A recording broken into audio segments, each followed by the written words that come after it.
Hello, chị Kelly. Bonjour, bonjour everyone. So can you introduce a little bit about yourself with all of the audience? Yes. So my name is Kelly, and then I'm a French person, but both from Vietnamese parents. I'm now living in Vietnam, working in the tech industry for more than 15 years. And then I'm working as a program manager at FPT Software. Can you describe a little bit about your job? Like what do you do? Yes. Okay. So what am I doing? It's very into project management for sure. But what I do here is that, for example, our company outsource the work for the client. So what I do is that we have something that we call program, and then we need to recruit many people. And then you need to ensure that there is a process for the recruitment, the onboarding, the offboarding, that the requirements are well understood from what you need to hire for the client. But also on the second phase is that what you need to deliver as a project. So my role is to put in place all those processes, ensure that the team is doing well, but also at the same time, keep growing it, either on the project side, but also on the human side. So if you have to compare your job with a food or drink, what would it be? All right. I don't know if you're aware of this in Vietnam, but there is a chocolate sweet that is called Kinder Surprise. So it's like a chocolate egg, and then inside you have a toy, but you never know what toy you have. It's like a surprise. Oh, so it's like changing every day? It's changing every day. So do you consider it as like a challenge or be a disadvantage? I would say both, but I would say that anything that is a disadvantage, you learn from it, it becomes a challenge, but you nail at it. So what brought you here? Like how did you start your career? Long story short, I'm not coming from a background of being an engineer. I have a master in marketing and communication in tourism, which is completely different. Really? Yes, I work for the Ritz in the US, so very different, right? But one of the things is that it always involved project management. And then toward the end, I had very good opportunities here with a company where they were looking for a project manager who could speak different languages and then organize meetup. So I was traveling and living in Paris for 1 week, Barcelona for 1 week, Rome for 1 week, and London for 1 week. And I was doing this every month. So this is how I start to just like get into the IT industry. I really like it. I get like really good opportunities when I was traveling for work. I moved to London for 10 years, working for the company called Bumble. I was a developer relation manager. So working very closely with the developer, not coding, but having the need to have some technical skill to be able to do everything we do around it. Yeah. It was always about bringing tech community from the outside company and my company to connect, to grow, the tech identity brand. Working over there for almost 10 years really made me want to get more into the tech. I decided to reconvert myself to learn and then be trained as a full stack developer. What kept me into the tech industry is I'm very curious. I love that it changed. You have to have knowledge that change every month, every year. You do not stay with the same thing that you learned from the beginning. So what is your normal day looks like? I arrive at work, there is always something on fire or hot that I need to sort out. I would try to get the habit of having a checklist of things I want to do. So it will be checking emails, checking messages, because this is very important. Look at my to-do list, seeing what will be the priority of today. And especially I think meetings. We don't realize, but I would say that maybe 60% of my job is a lot about like being into networking, talking, ensuring that we're aligned with team members, but also the client. And 40% is a lot about admin. But I feel sometimes that I'm being like a doctor, where during my working time, I see patients. So I see people, I talk to people, I go chase, I do this. So it's like you have to communicate and interact with a lot of people, a lot of stakeholders, right? Yes. So how do you deal with that? Are you tired sometimes? I am exhausted.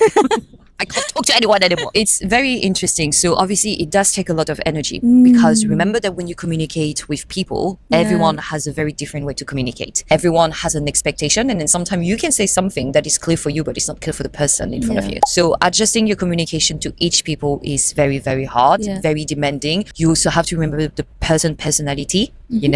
Yes, it's very exhausting. Networking is also very exhausting. Sometimes people will be like, oh, but it's just like all about fun. You just go to work and you chit chat. No. If not, I guess that if you do a job like mine, to be good at what you're doing, it's very important to know what is your boundary. I know I'm someone who can be quite extrovert, so I do not feel that networking or interacting with people drain my energy. Actually, it gives me energy. But in the evening, I have a completely different life. If I have a quiet night after work, it would be like, I don't talk to anyone. Obviously, I live by myself. Putting music on, is doing crossword, is not being on the internet or watching too much movie because my brain can't cope with those kind of like processing the way how I have to process. So what is the biggest challenges of the job, if you think, and how did you overcome it and make it more fun every day? The biggest challenge, obviously, when you're working as an outsourcing company, you know, and then we face clients' need, the biggest challenge is you have to fulfill the need of your client. You know, sometimes when people say like the client is always king, I don't like this term because I think that sometimes you also have to challenge and then put boundaries with your client for them to understand that you can't, sorry for using this word, but I do not poop unicorn or rainbow. So there will be time where there is a limit of their request. So this is the most challenging. You have to make them happy, but as much as possible as you can without going over the top. How do I make it fun? I would say that I always use a lot my sense of humor during stressful time. Being an actress? Being an actress, receiving my Oscar. And then the second thing that I do also is like, there can always be worse. You know, like I have a job and I'm very grateful for it. I have client, obviously, and I'm very grateful they give us a job because with the current situation, it's difficult. But I also tell myself, I do not save life. I work in the tech industry. You know what? No one is going to die at the end. If something doesn't go as we expected and then we made a mistake, you will learn from that. You see how you can get the support from your team member, from your top manager. You try to have a break, face the issue, but always tell yourself, if no one dies, then there is no point to go and then stress everyone around you. I look at a stressful issue or stressful situation and I always tell myself, is it something that I can control? Is it something that is coming from us? Where is it coming from? Where is the source of the problem? Then this helped me a lot to calm down, to be like, oh, hold on, it was just a miscommunication. We can fix this very easily. If it's not like something we can fix easily, then obviously, you know, I would just like ask the support. I think asking support to your top manager, to people that has more experience than you, is the things to do. Did you remember any special case that you received a very challenging request from the client and you succeed in fighting for it? Yes, I remember it. So it was during COVID time and then I was working for Bumble. We went from having about 100 developer, 150 to 300. So that was like a big team to be working with.